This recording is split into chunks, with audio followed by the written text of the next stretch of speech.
हम सीधे सीधे मुद्दे पर आएंगे और आपसे आग्रह करेंगे कि एक बार जब आप आ ही गए हैं तो फिर जाने का जिद ना करें, और जब जाएंगे तो फिर आने का वादा करें। एक बार यहाँ जितने लोग भी उपस्थित हैं, इधर हमारे युवा साथी हैं, इधर महिलाएं हैं, हमारे पार्टी के पदाधिकारी साथी, उधर हमारे नौजवान साथी हैं, एक बार जोरदार ताली बजा करके इस मैदान में आप लोग अपना अपना स्वागत करिए। अभी देखा कमजोर ही ताली है, अरे इतना जोर से ताली बजाओ कि यहाँ एक आम व्यक्ति नहीं बैठा है इस मंच पर। कल रात से हम लोग कल सुबह से ही भटक रहे हैं और जान के आश्चर्य होगा कि कल मऊ में हम लोगों ने कार्यक्रम खत्म किया, भागे भागे हम लोग कहां से कहां होते हुए फिर समय से अपने यहाँ कार्यक्रम स्थल पर हाजिर हो गए। तो एक बार अपने नेताजी के स्वागत में इतना जोरदार ताली बजाइए, इतना जोरदार ताली बजा के उपस्थिति दर्ज करिए और जोरदार ताली बजाइए। ये आपकी ताली ये बताएगी, ये कहेगी, नेताजी को विश्वास में लेगी और नेताजी इस बात का विश्वास दिलाएंगे भी। जो नेता इस बात का नारा लगाते थे या लोग नारा लगाते हैं कि नेताजी तुम संघर्ष करो हम तुम्हारे, लेकिन यहाँ उल्टा व्यवस्था है। मैं ताली इसीलिए बजवाया हूं कि जग जाओ। अगर सोए रहोगे तो आजादी के 77 साल बीत गए। 1952 से वोट दिया जा रहा है। अरे हिस्सा अधिकार छोड़िए, आपकी सुध लेने वाला भी कोई नहीं था। लोग नारा लगवाते थे कि नेताजी संघर्ष करो हम तुम्हारे साथ हैं, और हमारा नेता नारा लगवाता है ऐ जनता संघर्ष करो, इस मंच के सभी नेता तुम्हारे साथ हैं। बदलाव की राजनीति होनी चाहिए। सत्ता तो आएगी जाएगी, संविधान के अनुसार 5 साल बाद विधानसभा लोकसभा आते रहेंगे जाते रहेंगे। विषय इस बात का नहीं है कि सत्ता किसके हाथों में है, विषय इस बात का है कि जो लोग सत्ता तक पहुंचाने का काम करते हैं वो कहां पर खड़ा हुआ है, उसकी व्यवस्था में बदलाव आया कि नहीं आया। सबसे बड़ा बात इस बात की चर्चा करने की आवश्यकता है। बदलाव होना चाहिए।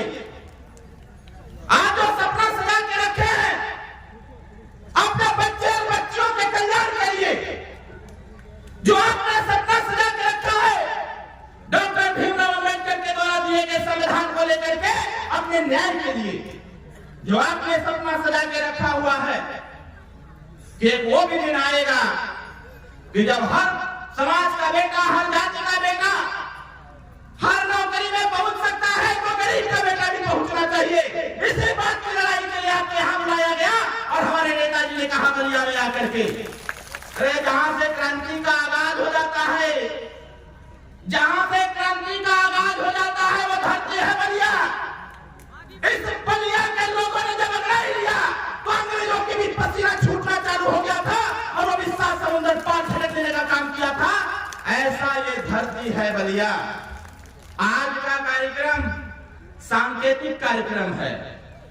जब कल परसों कार्यक्रम की सूचना ऊपर तक गई, देश के बड़े नेताओं ने कहना चालू कर दिया अगर नेता हो कोई तो ओम प्रकाश राजभर जैसा हो, वैसा बनावटी नेता का बनने की आवश्यकता नहीं है।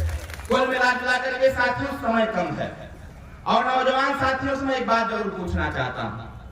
आज ये सांकेतिक कार्यक्रम है जो मिशन 2024 को लेकर के हम लोग निकले हैं। 18 जुलाई 2023 को इस देश के जिस प्रधानमंत्री ने यह कहा था कि पीले गमछे में राजभर की बहुत ताकत है, तो अब इसकी ताकत दिखाने का वक्त आ गया है। आप बताओ 2024 का चुनाव आया हुआ है, विपक्षी एक बात सुन करके सोच के बहुत खुश हो रहा है कि इस बार 80 की 80 नहीं जीतने देंगे। अगर तुमने ठानी है 80 की 80 नहीं जीतने का, तो हमने जिद किया है 80 की 80 जीतने का और वही संकल्प देना चाहता हूं साथियों, और दोनों हाथ उठा के बताओ, बताओ इस पीले गमछे की ताकत की पहचान कराएंगे कि नहीं कराएंगे? दोनों हाथ उठा के बताइए। और पत्रकार साथियों से आग्रह करेंगे कि ये यहाँ पर बैठा हुआ हर एक शख्स ओम प्रकाश राजभर जी का तेवर लेकर के चलता है। अरे दुनिया डगमगा सकती है, लेकिन सुहेलदेव भारतीय समाज पार्टी का कार्यकर्ता और समर्थक नहीं डगमगा सकता। ये बस एक बात जानता है, हमारे नेता का जो आदेश हो गया वो आदेश हमारे सर और आंखों पर है, इसके बाद हमको कुछ सुनने की आवश्यकता नहीं है। साथियों, घबराने की आवश्यकता नहीं है। बहुत सारे कार्यकर्ताओं के फोन आ रहे थे, भैया दिल्ली में झंडा गड़ी कि ना गड़ी। आज मैं इसकी पुष्टि करता हूं कार्यकर्ता साथियों के सामने। अरे 2024 में ये पीला गमछा भी जाएगा दिल्ली में, और पीला झंडा भी जाएगा दिल्ली में, और माननीय नेताजी की विचारधारा भी जाएगी दिल्ली में। तो अब आप बताओ, जिस प्रकार से आपका नेता उत्तर प्रदेश की सदन में खड़ा होकर के इस देश के हर जात के गरीबों की बात करता है, आप बताओ वही बात दिल्ली की पार्लियामेंट में गुजरना चाहिए कि नहीं गुजरना चाहिए? दोनों हाथ उठा के बताइए, नेताजी की आवाज दिल्ली में जानी चाहिए कि नहीं जानी चाहिए? इसी हाथ से आशीर्वाद देना यार।